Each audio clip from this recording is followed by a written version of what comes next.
ઓમ શ્રી ગણેશાય નમઃ. જય શ્રી કૃષ્ણ મિત્રો. આજે આપણે શિવ પાર્વતીના એક રહસ્યમય વાર્તા સાંભળીશું. શ્રીમદ ભગવત કથા વિષ્ણુ પુરાણની આ કથા છે. જય શ્રી હરિ. ઓમ નમો ભગવતે વાસુદેવાય. ઓમ નમઃ શિવાય.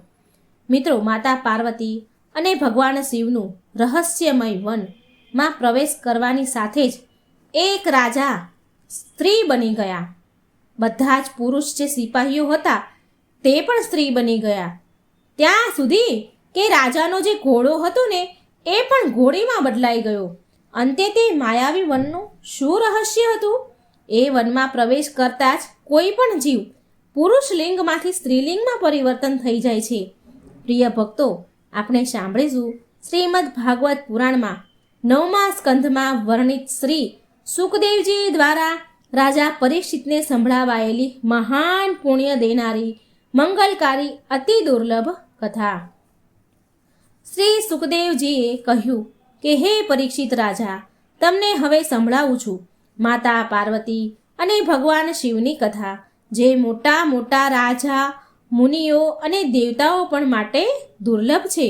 આ કથા સાંભળવાથી ભગવાન વિષ્ણુ અને માતા પાર્વતી શિવ શંકરની અસીમ કૃપા તમારા પર વરસવાની છે. મનુ વંશની કથા વિસ્તારથી સાંભળો. દક્ષ રાજાની કન્યા અને મરીચીના સંયોગથી કશ્યપ ઋષિ પ્રગટ થયા. કશ્યપ ઋષિ અને અદિતિના ગર્ભમાંથી વિવસ્વાને જન્મ લીધો. વિવસ્વાનનો પુત્ર થયો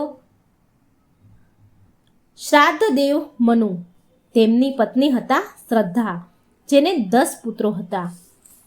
ઈક્ષ્વાકુ, નિગ્રહ, યયાતિ, દૃષ્ટિ, દૃષ્ટ, કુરુશક, નભગ, કવિ અને રીસંદ્ર. પણ શરૂઆતમાં તેમને કોઈ જ પુત્ર ન હતા. રાજા મનુને તેનો રાજપાટ સંભાળવા માટે એક પુત્રની જરૂર હતી. તેના માટે તેમણે તેના ગુરુ મહર્ષિ વશિષ્ઠને જોડે સહાયતા માંગી. તો મહર્ષિ વશિષ્ઠે તેમને યજ્ઞ કરવાની સલાહ આપી. મિત્ર તથા વરુડ દેવને પ્રસન્ન કરવા માટે કહ્યું. હવે પછી શું યજ્ઞનો આરંભ થયો અને રાજા મનુની પત્ની હતી શ્રદ્ધા. તે એક પુત્રીની ઈચ્છા રાખતા હતા. રાજા ઈચ્છતા હતા કે તેમને પહેલા સંતાન પુત્ર હોય અને રાણી શ્રદ્ધા એવું ઈચ્છે કે તેનું પહેલું સંતાન કન્યા હોય. હવે જ્યારે તેમણે યજ્ઞ શરૂ કર્યો, જ્યારે યજ્ઞ થઈ રહ્યો હતો, ત્યારે તેમની પત્ની શ્રદ્ધા તે પુરોહિત બ્રાહ્મણ પાસે ગઈ અને ધીરેથી કાનમાં કહ્યું કે તે કન્યાની ઉત્પત્તિ માટે આહુતિ આપે. તેમને એક કન્યાની ઈચ્છા છે. ત્યારે રાણી શ્રદ્ધાનું ધ્યાન ધરતા તે પુરોહિત બ્રાહ્મણે શબ્દો ઉચ્ચારણ, મંત્રો ઉચ્ચારણ કરતા કન્યાની સમાન આહુતિ હવન કુંડમાં આપી અને તેના પરિણામ સ્વરૂપ રાજા મનુની પત્ની શ્રદ્ધાને એક પુત્રી થઈ. હવે રાજા જ્યારે જુએ છે કે તેને પુત્રી થઈ છે તો તેને બહુ જ દુઃખ થયું. એ તો પુત્રની કામના કરતા હતા. મનુએ એ યજ્ઞ પુત્ર પ્રાપ્તિ માટે કર્યો હતો, પરંતુ મનુની પત્નીના કહેવાથી પુરોહિત બ્રાહ્મણના બીજ મંત્ર ઉચ્ચારણ કરવાથી ઈલા નામની એક કન્યા ઉત્પન્ન થઈ. આ પુત્રીને જોઈને મનુ બહુ પ્રસન્ન ન થયા અને તેમના ગુરુ વશિષ્ઠને આ પ્રકારે બોલ્યા કે પ્રભુ, તમે વૈદિક મંત્રોના ઉચ્ચારણમાં નિપુણ છો, તો પછી મનોવાંછિત ફળથી વિપરીત ફળ કેમ મળ્યું મને? મારે તો પુત્ર જોઈતો હતો અને એ મંત્રના પ્રભાવથી પુત્રી કેમ ઉત્પન્ન થઈ? આ મારા માટે શોક દુઃખનો વિષય છે. વૈદિક મંત્રનો આવો ઊંધો પ્રભાવ ન હોવો જોઈએ. ગુરુદેવ, તમે તો બધી જ વસ્તુથી પરિચિત છો. હવે જુઓ, મહર્ષિ વશિષ્ઠને બધી જ ખબર હતી.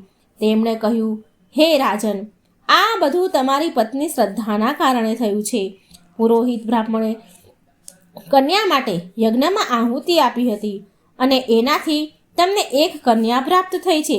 માટે હે રાજન, તમે દુઃખી ન થાવ. હું મારા પરાક્રમથી તમને એક સારો પુત્ર પ્રદાન જરૂર કરીશ.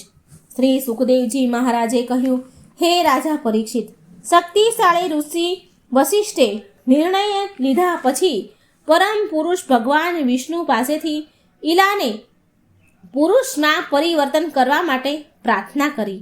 વશિષ્ઠ મુનિની પ્રાર્થનાથી પ્રસન્ન થઈને ભગવાન વિષ્ણુએ તેમને દર્શન આપ્યા અને તેમને ઈચ્છા પ્રમાણે વરદાન પણ આપ્યું. આ પ્રમાણે ઈલા સુદુમ્ન નામક એક સુંદર પુરુષમાં પરિવર્તિત થઈ ગઈ. રાજા મનુની પુત્રી ઈલા હવે એક પુત્રમાં પરિવર્તિત થઈ ગઈ. હે રાજા પરીક્ષિત, એકવાર વીર સુદુમ્ન તેના સાથીઓ સાથે સિંધુ પ્રદેશમાંથી લાવેલા ઘોડા પર સવાર થઈને શિકાર કરવા માટે જંગલમાં ગયા. એમણે કવચ પહેરેલું હતું અને ધનુષ બાણથી સુશોભિત હતા અને તે અત્યંત સુંદર પણ હતા. તે પશુઓને પીછો કરતા કરતા તેને મારતા જંગલના ઉત્તર ભાગમાં પહોંચી ગયા. ત્યાં ઉત્તરીય સુમેરુ પર્વતની તલાટીમાં સુદુમ્ન કુમાર નામનું એક વન હતું. સુકુમાર નામનું એક વન હતું જ્યાં શિવજી સદાય મા ઉમાની સાથે આનંદ કરે છે. સુદુમ્નએ વનમાં પ્રવેશ કર્યો. હે રાજા પરીક્ષિત, જેવો જ સુદુમ્ન રાજા એ જંગલમાં પ્રવેશ કરે છે તેવું જ એણે જોયું કે એ પોતે એક સુંદર સ્ત્રીમાં પરિવર્તિત થઈ ગયા છે અને તેનો ઘોડો એક ઘોડીમાં પરિવર્તન થઈ ગયો છે. જ્યારે એમના સાથીઓએ પણ એ જોયું કે એના સિપાહીઓ પણ એક સ્ત્રીલિંગમાં પરિવર્તન થઈ ગયા છે તો તે બધા એકદમ ગભરાઈ ગયા, ડરી ગયા, એકબીજા સામે જોવા લાગ્યા. સુખદેવજીની આવી વાત સાંભળી રાજા પરીક્ષિત બોલ્યા, હે સર્વશ્રેષ્ઠ સંપન્ન બ્રાહ્મણ, આ સ્થાન વન આટલું શક્તિશાળી કેમ હતું અને કોણે એને આટલું શક્તિશાળી બનાવ્યું હતું? કૃપા કરી આ પ્રશ્નનો ઉત્તર મને આપો, કેમ કે હું આ વિશે જાણવા માટે બહુ ઉત્સુક છું. શ્રી સુખદેવજી બોલ્યા, હે રાજન, એ વનમાં પાર્વતીજી અને ભોળાનાથ સાથે આનંદ વિહાર કરી રહ્યા હતા. તે સમયે આધ્યાત્મિક અનુષ્ઠાનનું દ્રઢતાથી પાલન કરનારા મહાન સાધુ પુરુષો એ જંગલમાં શિવજીના દર્શન કરવા માટે આવ્યા. હવે તેમના તેજથી બધી જ દિશામાંથી અંધકાર દૂર થઈ ગયો. જ્યારે મા પાર્વતીએ મહાન સાધુઓને જોયા તો તેમને બહુ વધારે શરમ આવી ગઈ, કારણ કે એ શિવજી સાથે આનંદ વિહાર કરી રહ્યા હતા. તો મા પાર્વતી શરમાઈ ગયા અને સાથે એ મહાન સંત પુરુષોએ જોયું કે ગૌરી શંકર આ સમયે વિહાર કરી રહ્યા છે તો તે ત્યાંથી ચાલ્યા ગયા અને નરનારાયણ આશ્રમ તરફ ચાલ્યા ગયા.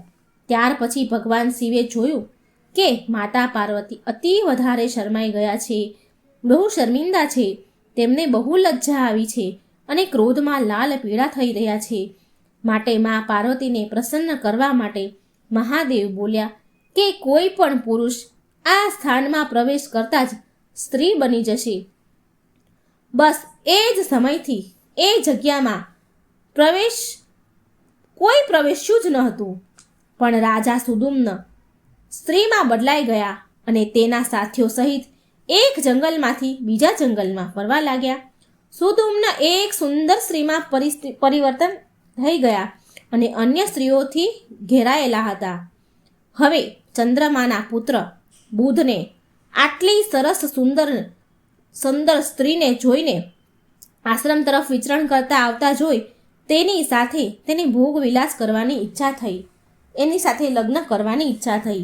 એ સુંદર સ્ત્રીને પણ ચંદ્રમાના સુંદર પુત્ર રાજકુમાર બુધને તેનો પતિ બનાવવાની ઈચ્છા થઈ. બંનેનું મિલન થયું તો આવી રીતે બુધના તે સુંદર સ્ત્રીના ગર્ભથી પુરુરવા નામનો એક પુત્ર પ્રાપ્ત થયો. આવી રીતે એક દિવસની વાત છે. રાજા સુદુમ્ન જે સુંદર સ્ત્રીમાં પરિવર્તિત થઈ ગયા હતા, જે પહેલેથી જ જન્મથી જ ઈલા નામની રાજકુમારીના રૂપમાં જન્મ્યા હતા, પણ ભગવાન વિષ્ણુના આશીર્વાદથી રાજકુમાર સુદુમ્ન બની ગયા હતા અને ફરી ભગવાન શિવના આશીર્વાદથી તે વિચિત્ર સ્થાન પર જઈને સ્ત્રી બની ગયા. એકવાર ઈલા એટલે કે સુદુમ્ન તેના ગુરુનું સ્મરણ કરે છે તો વશિષ્ઠ મુનિને આ સુદુમ્નની જાણ થઈ તો વશિષ્ઠ મુનિ બહુ દુઃખી થયા. તો તેમણે સુદુમ્નને તેનું પુરુષ તત્વ પાછું મેળવવાની ઈચ્છાથી ફરી શિવજીની પૂજા પ્રારંભ કરી. હે રાજા પરીક્ષિત, શિવજી વશિષ્ઠ મુનિ પર પ્રસન્ન થયા અને શિવજીએ તેમને સંતુષ્ટ કરવા માટે કહ્યું કે પાર્વતીજીને દીધેલા વચનને રાખવાના ઉદ્દેશથી એ વશિષ્ઠ મુનિને કહ્યું છે કે તમારો શિષ્ય સુદુમ્ન 1 મહિના સુધી નર રહેશે અને બીજા મહિને ફરી નારી બની જશે. આ પ્રમાણે ઈચ્છા અનુસાર તે જગત પર શાસન કરતો રહેશે. પ્રિય ભક્ત મિત્રો, આ પ્રકારે ગુરુ કૃપા મેળવીને શિવજીના વચન અનુસાર સુદુમ્નને પ્રત્યેક બીજા મહિને તેમનું ઈચ્છિત પુરુષ રૂપ પ્રાપ્ત થતું હતું અને આવી રીતે તેમણે રાજ્ય પર શાસન કર્યું. પણ પ્રજા આવી રીતે તે રાજાથી સંતુષ્ટ ન હતી, ખુશ ન હતી, કારણ કે તેમને 1 મહિના સુધી રાજાથી દૂર રહેવું પડતું હતું. પછી રાજા સુદુમ્નને અત્યંત પવિત્ર 3 પુત્રો થયા, જેનું નામ હતું ઉત્કલ, ગત તથા વિમલ, જે દક્ષિણ પથના રાજા બન્યા. ત્યાર પછી સમય જતાં જગતના રાજા સુદુમ્ન ઘણા વૃદ્ધ થઈ ગયા, તો તેનું બધું જ સામ્રાજ્ય બુદ્ધથી થયેલા પુત્ર પુરુરવાને સોંપી દીધું અને ત્યાંથી ચાલ્યા ગયા. બોલો જય ભોલેનાથ, જય શ્રી કૃષ્ણ. આ હતી ભાગવત ગીતાની કથા. તો મિત્રો, જો શ્રીમદ ભાગવત ગીતાની કથા તમને સારી લાગી હોય તો મારી ચેનલને લાઈક, સબસ્ક્રાઈબ અને શેર જરૂર કરજો. કમેન્ટ બોક્સમાં ભગવાનનું નામ જરૂર લખજો. જય શ્રી કૃષ્ણ. રાધે.